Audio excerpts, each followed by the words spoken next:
And if you are planning to search for the perfect Christmas tree this weekend, make sure you find out the right kind for your family. Sunrise reporter Chris Kirshner is live at Jay's Trees Farm in Mooresville this morning with what you should know before you go. Good morning. Good morning, Julia. And there's a whole lot of shaking going on here at Jay's. David, you can go ahead and turn that off for me.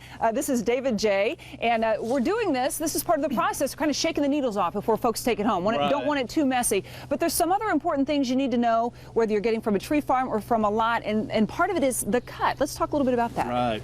Whether you're buying it from the lot or off the tree farm, you want to make sure you make a fresh cut on that tree. And this is, you need to get at least a ½ inch, and you want to make sure that after you cut it, within an hour, once you cut it, you want to make sure you water it within an hour. Yeah, and you want to water it probably every day, at least for a few days when you get it home. That's so important. And you say the water comes around this side, but show people how it usually looks when you cut it yourself. Have a professional do it, all right? One other thing is the size of the tree. You found, David, that it looks smaller here than when you get it home. Make sure you know how big your ceilings are, right? Because once you know your ceiling height, then we can adjust your tree that way. Okay, well, we want to do the ornament test because, you know, you got these different kinds of trees. So we're going to come over here, and you got to make sure that the trees are going to be able to hold your ornament. So, Julia, I've got a test for you, okay? So we've got the white pine, we've got the Scotch pine, and we've got a Fraser fir here. Which one do you think is going to hold Carrie Klein's 5-pound ornament here? This is a pretty heavy one.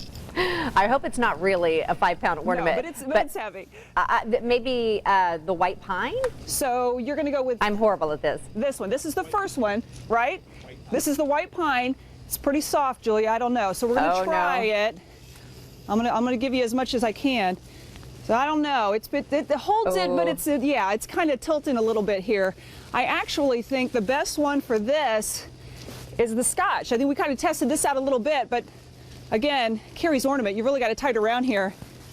See, that holds it very nicely, but that's something you want to consider when you're buying a tree. You also want to make sure it's nice and green. You want to run the stems here through your hands to make sure not too many needles fall, but definitely make sure you water it, okay?